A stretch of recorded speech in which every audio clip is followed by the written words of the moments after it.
قولي الحمد لله وحده والصلاة والسلام على من لا نبي بعده وعلى آله وأصحابه الذين أوفوا عهده أما بعد فأعوذ بالله من الشيطان الرجيم بسم الله الرحمن الرحيم سبحان الذي أسرى بعبده ليلا من المسجد الحرام إلى المسجد الأقصى سبحان الله الذي باركنا حوله لنريه من آياتنا إنه هو السميع البصير صدق الله العظيم وصدق رسوله النبي الكريم الأمين إن الله وملائكته يصلون على النبي يا أيها الذين آمنوا صلوا عليه وسلموا تسليما الصلاة والسلام عليك يا سيدي يا رسول الله وعلى آلك وأصحابك يا حبيب الله مولاي صل وسلم دائما أبدا على حبيبك خير الخلق كلهم منزه عن شريك في محاسنه فجوهر الحسن فيه غير منقاسم محمد تاج رسل الله قاطبة محمد صادق الأقوال والكلم محمد ذكره روح لأنفسنا محمد شكره فرض على الأمم رب صل وسلم دائما أبدا على حبيبك خیر الخلق کلہم. اللہ تبارک و تعالی جل جلالہ وعم نوالہ واتم برہانہ وعظم شانہ وجل ذکرہ وعز اسمہ کی حمد و ثنا اور حضور سرور کائنات مفخر موجودات زینت بزم کائنات دستگیر جہاں غم گسار زمان سید سربرام حامی بے قسم قائد المرسلین خاتم النبیین احمد مجتبی جناب محمد مصطفیٰ صلی اللہ علیہ وآلہ وآصحابہ وبارک وسلم کے دربار قہربار میں ہدیہ درود السلام عرض کرنے کے بعد نہایت ہی معزز و محتشم سامعین حضرات، رب ذوالجلال کے فضل اور توفیق سے آج اجتماع خطبہ جمعۃ المبارک میں ہماری گفتگو کا موضوع ہے معراج اور موجودہ مزاج. سبحان اللہ. میری دعا ہے خالق کائنات جل جلالہ ہم سب کو قرآن و سنت کا فہم عطا فرمائے اور قرآن و سنت کے ابلاغ و تبلیغ اور اس پر عمل کرنے کی توفیق عطا فرمائے. سید عالم نور مجسم شفیع معظم صلی اللہ علیہ وسلم کو رب ذوالجلال نے جو عظمتیں اور شانیں عطا فرمائی اور جو انفرادی مقامات عطا کیے، ان میں سے ایک ممتاز اور انفرادی مقام یہ ہے کہ رب ذوالجلال نے صرف آپ ہی کو عرش عظیم پہ اپنے ہاں بلایا اور اپنا دیدار کرایا، جس کو امت معجزہ معراج النبی صلی اللہ علیہ وسلم کے ساتھ تعبیر کرتی ہے. سفر معراج میں ہمارے لیے بہت سے سبق ہیں اور ہمارے بہت سے مسائل کا حل ہے. عمومی طور پر اسے محض ایک قصے اور واقعے کے طور پر سنا جاتا ہے یا بیان کیا جاتا ہے. حقیقت میں اس معجزہ کے تذکرہ میں ہمارے لیے بہت سے انکشافات ہیں، بہت سے مسائل کا حل ہے اور روح ایمان کی تازگی کے لیے بہت سے اسباب اس کے اندر موجود ہیں۔ معجزہ معراج شریف میں 3 جہتیں اور 3 پہلو بڑے اہم ہیں۔ اس معجزہ کے اندر سب سے پہلے رب ذوالجلال کی ذات اور پھر سید المرسلین حضرت محمد مصطفیٰ صلی اللہ علیہ وسلم کی شخصیت، اور تیسرے نمبر پر رسول اللہ صلی اللہ علیہ وسلم کی امت۔ ان تینوں کو پیش نظر رکھ کے اگر نتائج اخذ کیے جائیں تو اس میں اس جہت میں بھی ہمارے لیے فکری، ایمانی اور روحانی بہت سی غذا موجود ہے۔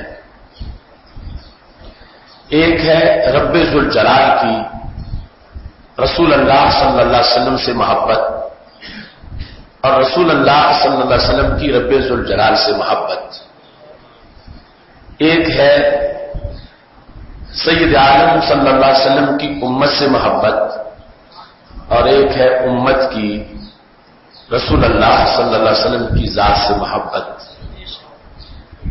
اور پھر ایک ہے خالق کائنات جل جلالہ کا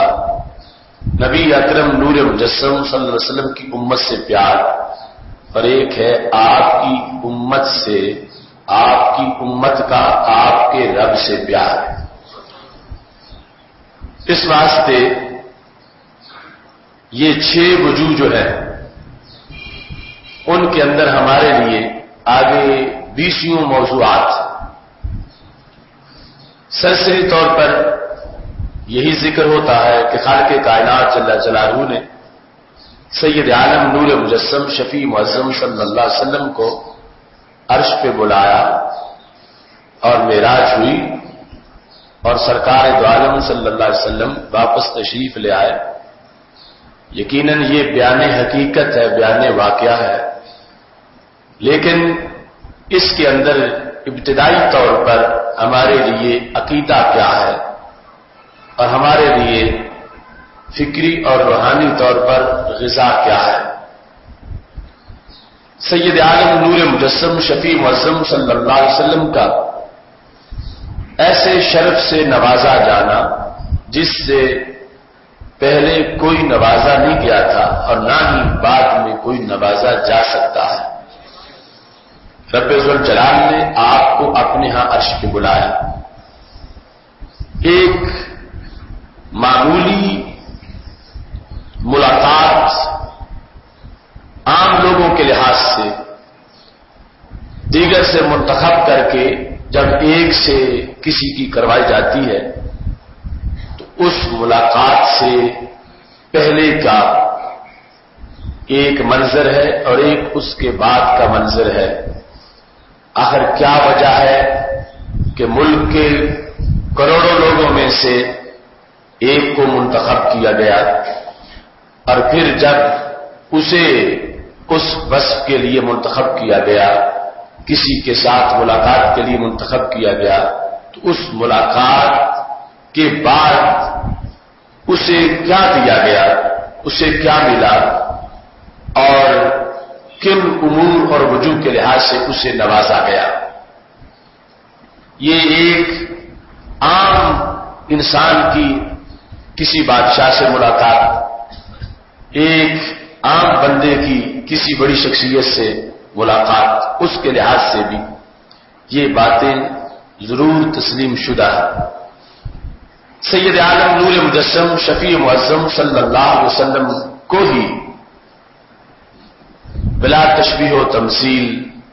تمام انبیاء کرام علیہ السلام میں سے رب ذوالجلال نے ازل میں ہی منتخب کیا کہ انہیں ہی اپنے ہاں عرش پہ ملاقات کے لیے بلاؤں گا، اور پھر جب ملاقات ہوئی تو اس کے بعد جو عطا ہوا، جو نوازا گیا، اس کی کیفیات، جو پہلا وصف ہے ان 6 امور کے لحاظ سے سید عالم نور مجسم شفیع معظم صلی اللہ علیہ وسلم کو رب ذوالجلال نے تمام انبیاء کرام علیہ السلام میں سے اس امر کے لیے منتخب کر کے یہ بات واضح کر دی کہ عام مخلوق تو کیا، عام انسان تو کیا، انبیاء علیہ السلام میں بھی ان کے درجے کا کوئی نہیں ہے۔ جیسے ان کی صلاحیتیں ہیں ایسے کسی اور کی نہیں ہے، جیسے ان کی استعداد ہے ایسی کسی اور کی نہیں ہے، جیسے ان کی قابلیت ہے ایسی کسی اور کی نہیں ہے۔ یقیناً دیگر مخلوقات میں سے حضرت انسان کا رتبہ بلند ہے، اور انسانوں میں جو ولی ہیں پھر عام انسانوں سے ان کی شان بلند ہے، اور پھر جو انبیاء علیہ السلام ہیں ان کی باقی سب سے بلند ہے، اور پھر نبیوں میں جو رسول ہیں ان کی باقی نبیوں سے بھی بلند ہے، اور جو رسولوں میں اولو العزم رسول ہیں ان کی سب رسولوں سے بھی بلند ہے، اور پھر اولو العزم رسولوں میں سے رب ذوالجلال نے جنہیں اپنے دیدار کے لیے منتخب کیا تو پتہ چلا کہ یہ سفر اس بات پر گواہی دے رہا ہے اور معجزہ معراج اس عقیدے کو واضح کر رہا ہے کہ کائنات میں اور کوئی شخصیت ایسی نہیں ہے کہ جس کو حضرت محمد مصطفیٰ صلی اللہ علیہ وسلم کے ہم پلہ برابر یا مساوی سمجھا جائے۔ اللہ نے ان کو وہ صلاحیتیں دی ہیں، وہ استعداد دی ہے جس کی وجہ سے روز ازل سے انتخاب کیا تھا کہ انہیں ہی اپنے ہاں عرش پہ بلاؤں گا اور انہیں ہی اپنا دیدار کراؤں گا۔ اس واسطے سرسری یہ لفظ بولنے میں کہ رسول اللہ صلی اللہ علیہ وسلم کے معجزات میں سے ایک معجزہ معراج ہے، اس کے ضمن میں ہمارا یہ عقیدہ یقیناً کار فرما ہے، جس کو لذت محسوس کرنے کے لیے جس تک سوچ پہنچانے کی ضرورت ہے کہ نبی اکرم نور مجسم شفیع معظم صلی اللہ علیہ وسلم وہ بے مثل ذات ہے کہ جن کی مثل نبیوں میں بھی کوئی نہیں ہے، اور خالق کائنات جل جلالہ نے انہیں ان تمام میں سے منتخب کیا ہے اور اپنے قرب میں پہنچا کے اپنا دیدار کیا کرایا ہے۔ جب یہ انفرادیت تھی تمام میں سے اور اپنے ہاں بلایا تو بلانے کے بعد پھر جو عطائیں ہیں وہ بھی سفر معراج کا سبق ہے، جس کی وجہ سے آج ہم اپنے بہت سے مسائل کو حل کر سکتے ہیں، اور موجودہ جو مزاج ہے جس کے لحاظ سے آج ہم اپنے مسائل کا حل کرنے کے لیے معراج النبی صلی اللہ علیہ وسلم کے معجزے کو سامنے رکھے ہوئے ہیں، اس کی اصلاح کے بہت سے پہلو علمی طور پر اور عملی طور پر ہمارے سامنے آ سکتے ہیں۔ سید عالم نور مجسم شفیع معظم صلی اللہ علیہ وسلم نے خود جو بیان کیا، حضرت عبد الرحمن بن عائش رضی اللہ تعالیٰ عنہ اس حدیث کی روایت کرتے ہیں، میرے نبی علیہ الصلوۃ والسلام نے ارشاد فرمایا، رأیت ربی عز وجل فی احسن صورہ، میں نے اپنے رب کو بڑی ہی حسین صورت میں دیکھا جو اللہ کی شان کے لائق ہے۔ ویسے شکل و صورت کا اللہ پر اطلاق متشابہات میں سے ہے، کیونکہ شکل محدود ہوتی ہے، صورت محدود ہوتی ہے اور اللہ محدود نہیں ہے، یہ متشابہات میں سے ہے۔ یقین ہے ہمارا اس پر، مراد کا قیامت کے دن پتہ چلے گا کہ اللہ کی صورت سے مراد کیا ہے۔ تو میرے نبی علیہ السلام فرماتے ہیں تو خالق کائنات جل جلالہ نے مجھ سے پوچھا کہ مالا اعلیٰ کے فرشتے کون سی باتیں کر رہے ہیں؟ تو میں نے کہا مجھے معلوم نہیں ہے، وہ غیب میں فرشتے کیا باتیں کر رہے ہیں؟ تو میرے نبی علیہ السلام فرماتے فوادہ جاتا ہوں بین کتفیہ فوجدت بردا بین ثدییہ فعلمت ما فی السماوات والارض۔ رب ذوالجلال نے اپنا دست قدرت میرے دونوں کندھوں کے درمیان رکھا اور میں نے اس کی ٹھنڈک کو سینے میں محسوس کیا، تو نتیجہ یہ نکلا جو کچھ زمینوں میں تھا، جو کچھ آسمانوں میں تھا، سب کچھ کا علم مجھے حاصل ہو گیا۔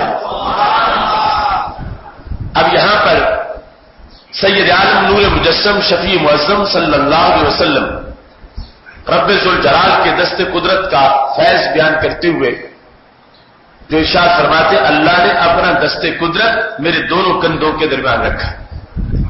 اور میں نے اس کی ٹھنڈک کو سینے میں محسوس کیا۔ تو نبی اکرم نور مجسم شفیع معظم صلی اللہ علیہ وسلم کا یہ فرمان